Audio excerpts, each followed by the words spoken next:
Queen fashion Sri முஷ்னா. இப்போ நாம் வந்துட்டு ஒரு குட்டி கவுன் எப்படி கட் பண்ணுறதுன்னு பார்க்குறோம். ஃபஸ்ட்டு வீ நெக்கு கட் பண்ணி எடுத்துக்கிறோம். எடுத்துகிட்டு அதை விட ஒரு மீட்ரு ரேஞ்சுக்கு நாம் அதை வந்துட்டு அடியில் வச்சு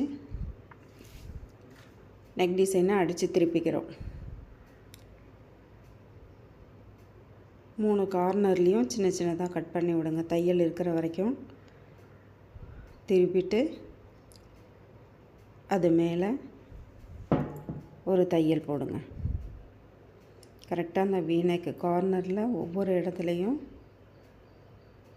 நம்ம தையல் அடித்து திருப்பினா தான் அந்த வீநெக்கு வரும்.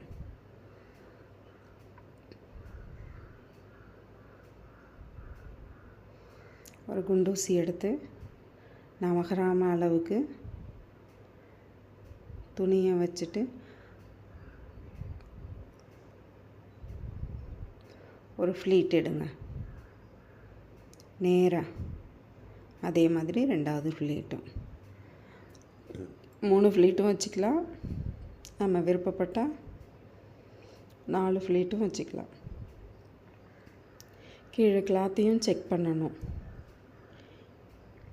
கீழே எங்கேயாவது மடங்கியிருக்கா அப்படின்னு சொல்லிவிட்டு அதையும் செக் பண்ணிக்கோங்க. 3 ஃப்ளீட்டு அப்படி உங்களுக்கு துணி நிறையா இருந்துச்சுன்னா 4 ஃப்ளீட்டும் வைக்கலாம். 2 சைடும் அதே மாதிரி பார்த்துக்கோங்க.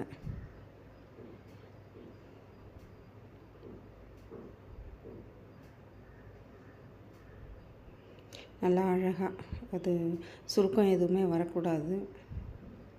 அதுக்காக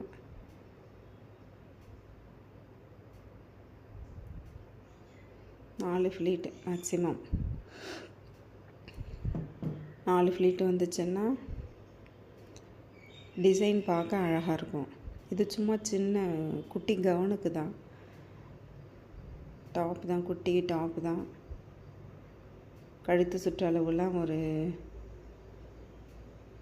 2 இன்ச்சு எடுத்துக்கலாம். முன்கழுத்து வந்து 3 இன்ச்சு எடுத்துக்கலாம். எடுத்துகிட்டு இந்த மாதிரி ஃப்ளீட் வச்சுக்கோங்க.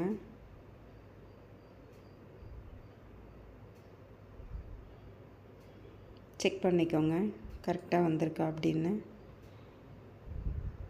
கீழே ஏதாவது ப்ராப்ளம் இருந்தால் சரி பண்ணிக்கோங்க. சரி பண்ணிவிட்டு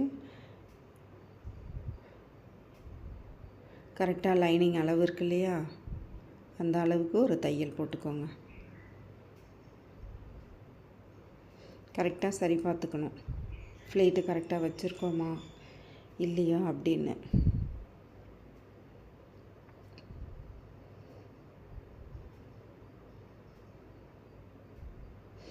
குண்டூசியெல்லாம் ரிமூவ் பண்ணிவிடுங்க. உங்களுக்கு வந்து அந்த ஷேஃப் அப்படியே இருக்கும் பாருங்கள்.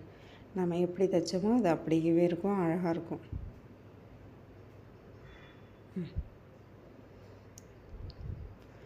எடுத்து கரெக்டாக அந்த கார்னரில் கட் பண்ணி விட்டுடுங்க. இப்போ கட் பண்ணிவிட்டு லைனிங் அளவுக்கு அந்த துணியை அப்படியே வச்சு தைக்க வேண்டியதான்.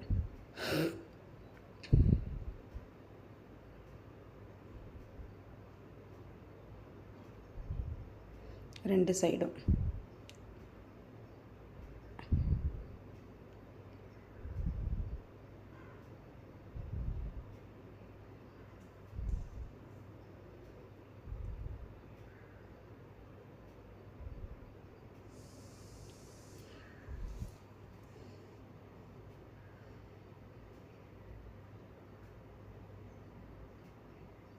கரெக்டாக இருக்குது அப்படின்னு செக் பண்ணிக்கோங்க 2 சைடும்.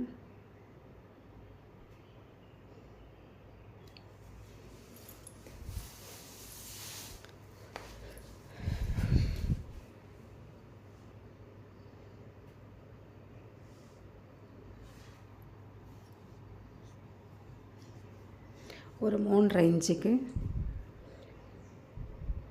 ஒரு 1/2 மீட்ரு துணி எடுத்துக்கோங்க.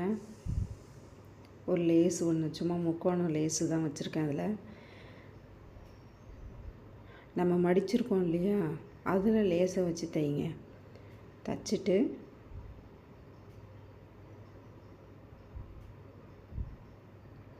கரெக்டாக கீழே கார்னரில் வச்சு அடிப்பக்கம் வச்சு மேலே திருப்பிக்கணும். லேஸ் தெரிகிற மாதிரி திருப்பிக்கோங்க.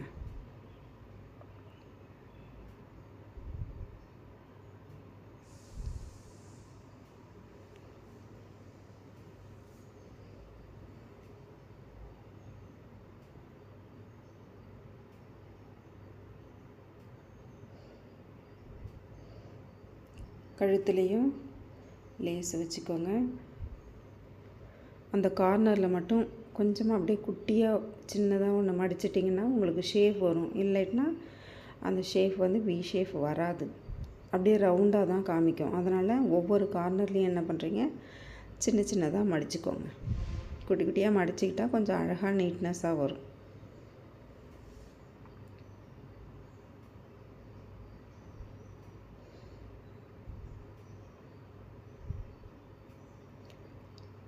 சின்னதாக ஒரு 1.5 இன்ச்சுக்கு கொஞ்சம் எடுத்துட்டு அப்படியே பாதியாக மடிச்சுக்கோங்க.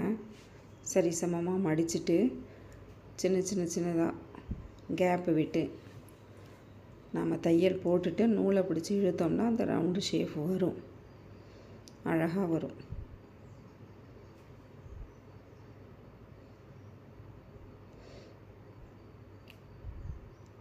அந்த மாதிரி 2 எடுத்துக்கோங்க.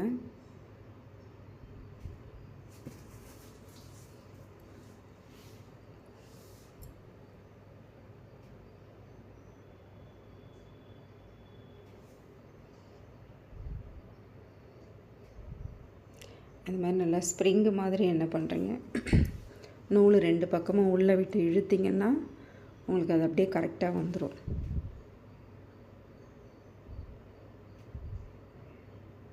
அதில் சின்னதாக ஒரு தையல் போட்டு நாட் போட்டு எடுத்துருங்க.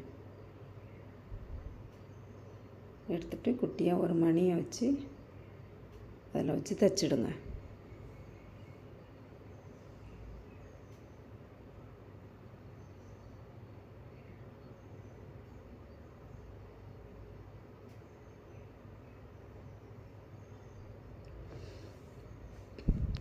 இதில் ஏதாவது டவுட் இருந்தால் எனக்கு வந்துட்டு அந்த கமெண்டில் கேட்டிங்கன்னா நான் பதில் சொல்லுவேன். உங்களுக்கு தனியாக உங்களுடைய நம்பரையும் கொடுத்துட்டிங்கன்னா நான் வாட்ஸ்அப்கே சென்ட் பண்ணி ஒவ்வொருத்தருக்கும் சொல்லிக் கொடுப்பேன்.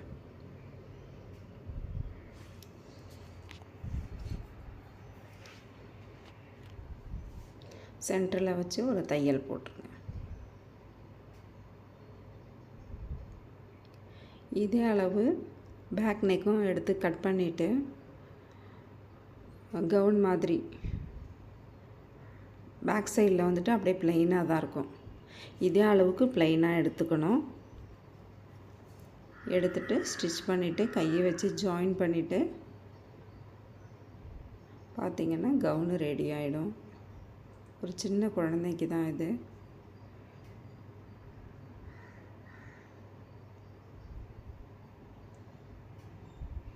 ஃப்ளீட் வச்சு முடித்தாச்சு. இந்த ட்ரெஸ்ஸுக்கு ஏற்ற மாதிரி ஒரு ஸ்கர்ட் ஒன்று